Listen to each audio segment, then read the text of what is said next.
Like the saying goes. Hell hath no fury like a woman scorned. Oh, I was gonna say, the prick has it coming. But yeah, I like your fancy way better.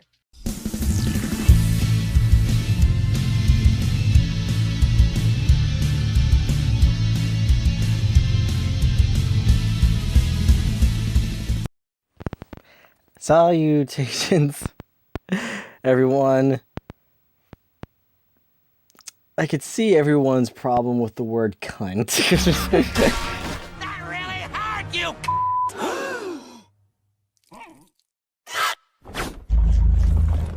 A movie. This episode is showing you that calling Wonder Woman a cunt is a bad thing, mainly because she's a woman, and you shouldn't call women that. It's hot in this hat. Which, I get it, yeah, that's a bad thing to say, and it's a bad thing to ever say that. More so how hilarious it is when saying the word.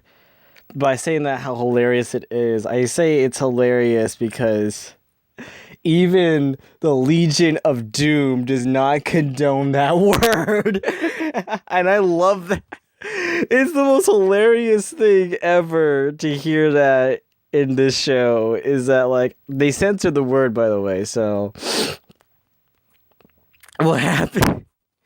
Oh my god, what happened is, in that episode, is that this guy, this telepath, I can't remember his fucking name, but this telepath used the word, and he got a lot of shit for it from a bunch of women, obviously, because they're like, nope, how dare you? You shouldn't say that word to women. That's awful. How dare you? And he wasn't helping his case at all. Like, at all. He used it twice, and damn. Yet Harley is the only one that's sticking up to this guy, because she's like, if he had a crew, his crew would have told him to use bitch instead or something. I'm like, damn, Harley. And so Harley, basically, this episode's about Harley trying to find a crew because she's having a difficult time pulling out heist and scores on her own.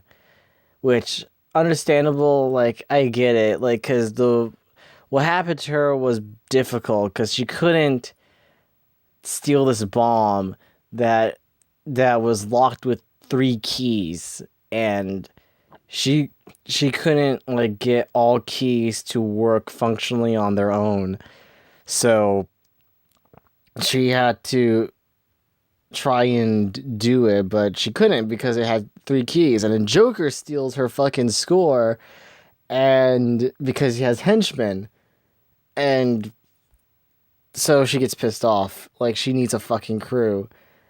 Not only that, even though she wants Ivy to help her, Ivy's like, yeah, no, because she rather let her, because she wants to work on her own, which is her one thing. Not only that, she brought Harley down when she said, like, oh, there was also a female superhero that gained a lot of big power, and she got taken down by the Justice League. And not sent her to prison like they would do with all the other male superheroes. No. They trapped her in a fucking book because she brought these fairy tales to life to do her bidding, and the Justice League slaughtered them, like slaughtered half of them, except for one gingerbread cookie that looks like he worked on the streets. Because, like, I didn't have to work on the streets for money anymore. Like, oh god, what did he do? What did this poor gingerbread do? He's like crippled and shit. He reminded me of that gingerbread man from Shrek with the fucking canes and shit. Oh my god. And basically this Queen of Fables got trapped in a book Well, even though, like, she said, like, because if it's a man, if it's the other supervillains, they get locked in a prison. But when it comes to a woman, they see a crazy bitch. Which I'm like, damn, this got too woke. Like, this episode got really fucking woke in a way where they made the male superheroes look like assholes, but they didn't, in a way. They still, like, you know what, the males who do get a lot of bad shit and flack and they're trying to help themselves do need some help too, not just the women, but the ones that have been ridiculed and feel awful for what they did in their past life of what they did. And usually people would just see them as like, nope, he's irredeemable because he said he called a woman this, or he did this thing. I say, to me, for people who have done something that seems irredeemable and they feel awful about it, to me, I would say, like, I would give them a chance. Like, I won't fully trust them yet if they're really serious about changing themselves and their ways and putting their foot on the door on changing themselves to be a better person. Like, I'm not that easy to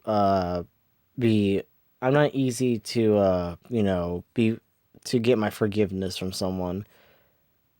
Like, you have to prove to me that you are really wanting to change yourself, not doing it because, oh shit, I've dropped my chopstick. Not doing it because so you can have your reputation back and be seen better. I mean, like, you have to do it because you want to be a better person, want to be a good person. And the show kind of does that. This episode kind of does it. I don't know. This episode kind of my least favorite one, not because it's of its wokeness. It's because, like, it got into the point where it didn't make that much sense because, like, they're saying, like, oh, there's women's supervillains are not recognized as much, yet Wonder Woman is there too, being an awesome superhero. Like, what? Like, that doesn't make sense. And I just don't, like, it got into the point where it didn't make that much sense and it was meh to me, but sometimes it was good. Like, sometimes the episode would be good. Sometimes its message get across, like, oh, there are people like this and that. And and there is a funny side to it because, again, it's about parodying the villain in the crime rate in Gotham, where they show that they have a henchman agency, like basically a henchman talent agency, where villains would go and look for henchmen and who to hire to work for them, and they showcase it in this movie, in this episode, like oh, supervillains need to redeem their image to the public. I'm like, what? But they're villains. It doesn't make sense, which is the funny part about it. It doesn't make sense. That's what makes it funny. And the villains had to, like, redeem their image. Like, hey, we may be evil, but we do not condone that language that telepath said.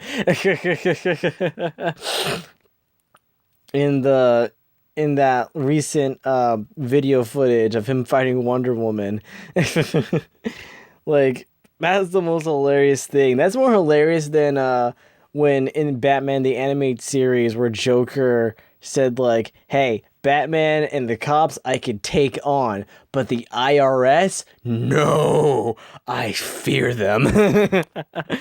Because Joker fears the IRS, so you heard it here, folks. Joker pays his taxes. Not only that, there's also that And I don't like motivational speakers. Motivational speakers like find bullshit. But they had these motivational speakers come in this where this motivational speaker was like, "How can you be a supervillain? How can you get to the top?" And the funniest line in that episode is like, "What do Joker, Two-Face, who else was it? Joker, Two-Face, Scarecrow, I think, I don't know. What do they have in common?" And then Poison Ivy yelled out, "A penis?" Joker, Riddler, Two-Face! What do they have that you don't? A penis? I don't know why that was funny. It's just like that out of nowhere humor that makes me laugh. Like in other like shows or movies or whatever, I would not laugh at it because it would sound stupid. But then there would be other times where there will be like that one. It's like it has to be a certain tone or mood or way of how the people would say it that will make me laugh. I don't know. Because usually sometimes jokes like that don't make me laugh. It has to be in the right tone or something of the show to get me laughing. Because because usually I think it's desperate humor. Like in comedies that are so awfully not funny and just horrendous for being not funny, and they say the most random things to get a laugh out of you. It's not funny because they try too hard. They try too hard to be funny, and they would try to think, "Oh, this is funny from that." Yes, but you're sounding too desperate for a laugh from me to make me think I'm gonna laugh at your jokes. And that's basically what happens in Harley Quinn. Like, sometimes it might get desperate, but at this point, Harley Quinn does a good job at actually making good humor. And also trying to keep its message less ham-fisted. But episode 3 felt very ham-fisted in my opinion. I'm sorry, it does. And I didn't want it to be, but it kind of tried to go to the point. But Harley knew that if she wants to get big and be a villain and not end up like the Queen of Fables, that she has to hire a crew that is also down on their luck and no one would ever think to hire them and try to help them out.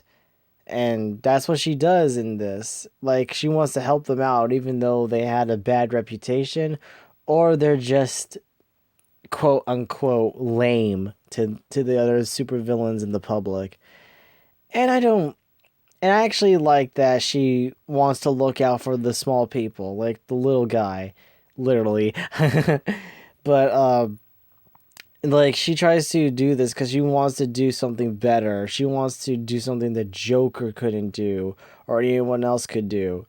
And in order to be big, she had to start small because she kept aiming too high, which I think that was the message. She kept aiming too high. Like, I think that's what Poison Ivy tried for Harley to realize, is that she aimed too high for high expectations to get big in a second, like in an instant, when she should have been aiming lower in order to slowly rise up to the top. Like, and I think Ivy did give her a good message to say, hey, I don't want you to end up like that. I don't want you to get hurt, because she does care for her. And literally, she did say she loved her. So, cue the shipping. Get them together, show. Get them together. Yeah, I think the funniest jokes in this I loved was when Harley was trying to go to the talent agency for henchmen. And of course, yeah, I hated the fact, like, oh, these guys are not letting you hire these guys because you used to work for Joker and you're not a big super villain, so yeah, we don't want you. Not because she's a woman, let's clarify that. It's because she's not a big enough super villain. And I love that there was like, I was reading the descriptions of the profiles of the resumes of the henchmen and the professor, and they would show their catchphrase and their qualities and their specifications of what they do, and they show like the professor, he has a degree on mathematics and science and villainy, and at the bottom it says good with kids. I don't know why, it was silly. I don't know, it got a laugh out of me on the descriptions of what these henchmen's qualities were. I thought it was funny.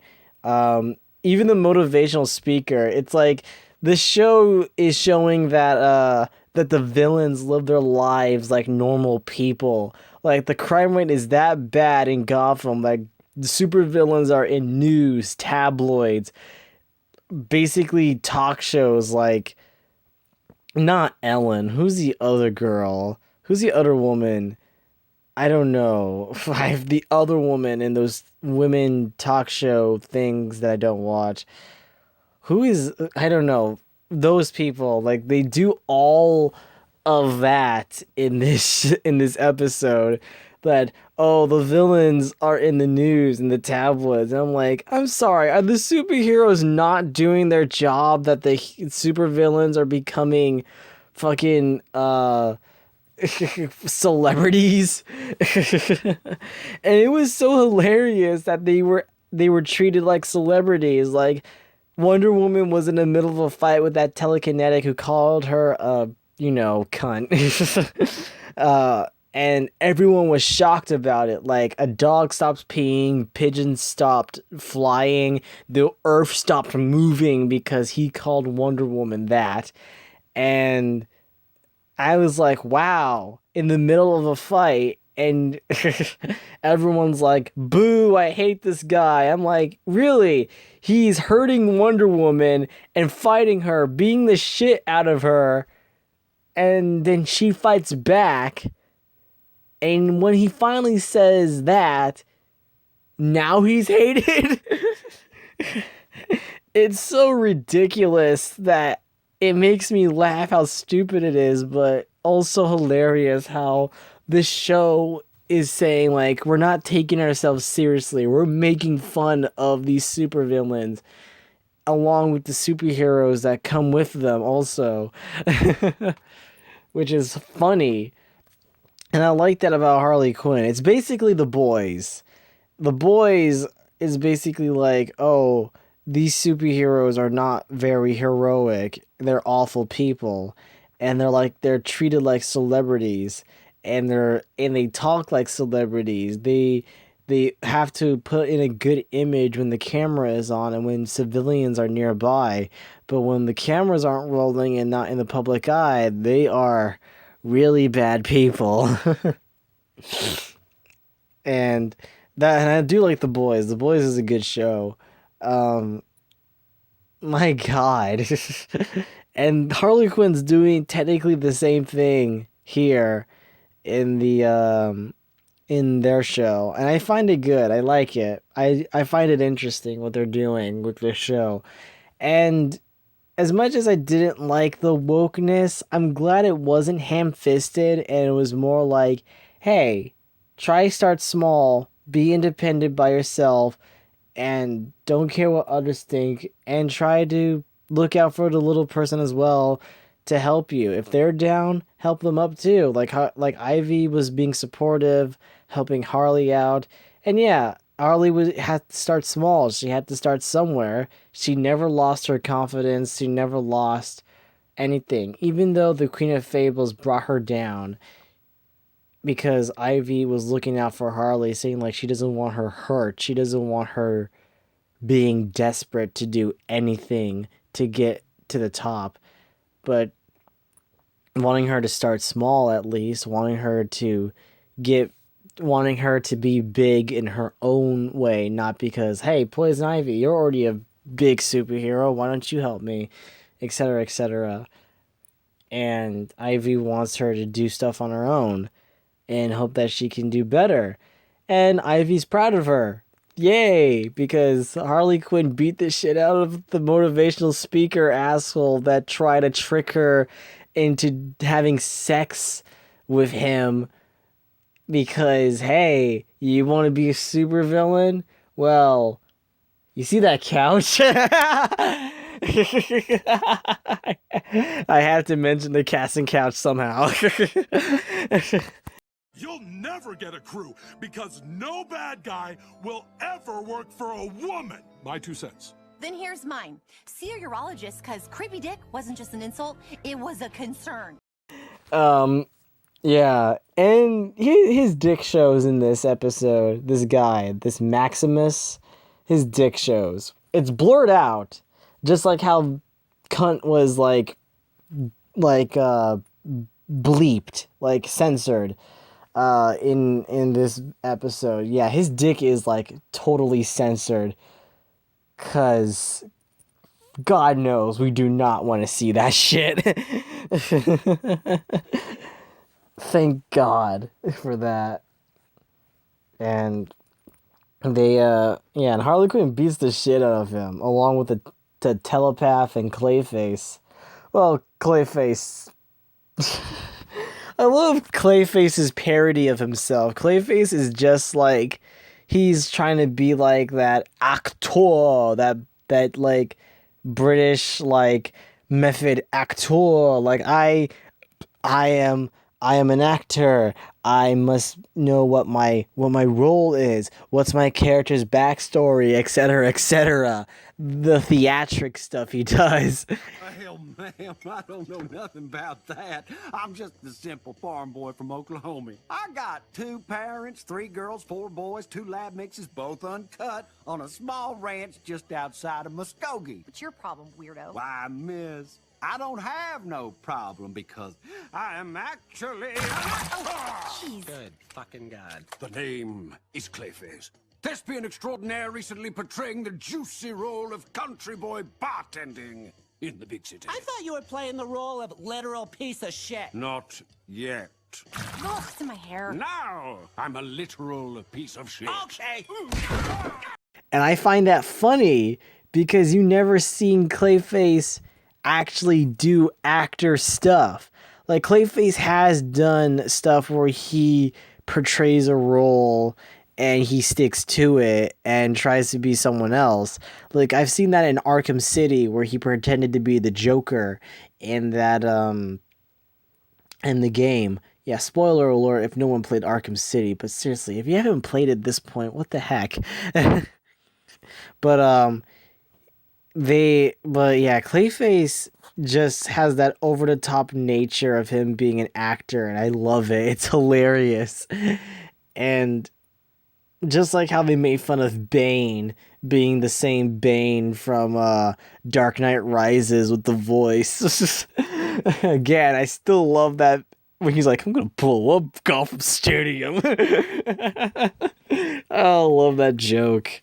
But I think it's good. The episode teaches a nice message that isn't so ham-fisted in your face.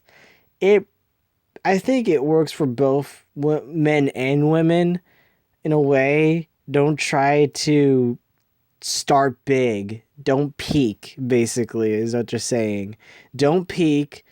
Start small, start slow, and then work your way up. Don't try to oversell yourself like that or something. I don't know.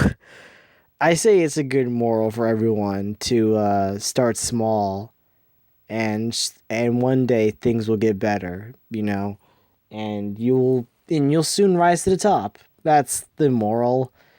I hope I'm right. And I like that. It's a good moral in an adult cartoon. Yeah, show your kids this.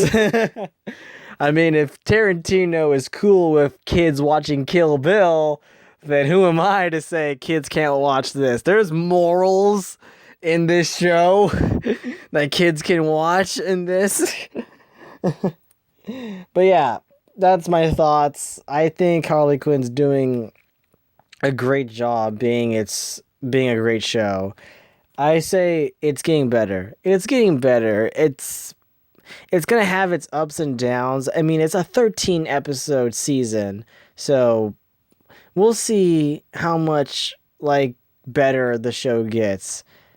Because so far, like, I think episode 2 was still the best to me because I find it funny about how all the villains are in a get-together at a party and they're talking like normal people. Like, oh, it's just normal gossip conversation. Like, hey, you know, sorry I heard you and Harley broke up, etc., etc. and shit. Joker's getting pissed, man. He is not happy with Harley doing good for herself. Which, you know, he's an asshole, so who the fuck cares what he thinks? Anyway, well, see you guys in the next episode. Ciao, darlings. We're all evil here, but maybe we could put a little sugar on that salty language, you know, for the kids. Sorry, Mrs. Cobblepie. Yeah, never again. Sorry. Dude, we gotta get the fuck out of here. Ow, ow, ow! Ow! Ow!